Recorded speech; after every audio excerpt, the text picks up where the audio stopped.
Hey guys, back at it again. I didn't think I'd be making a video so soon, but I've been getting questions now about my performance, and people have been messaging me privately to see my engine. There's not that many performance parts, but I'll show you what I have.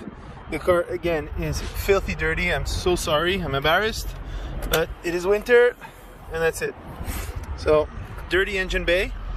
As you can see, I have the Vaitrix Cold Air Intake with the red dirty silicone pipe. I wrapped it in a carbon fiber wrap to make it look nice.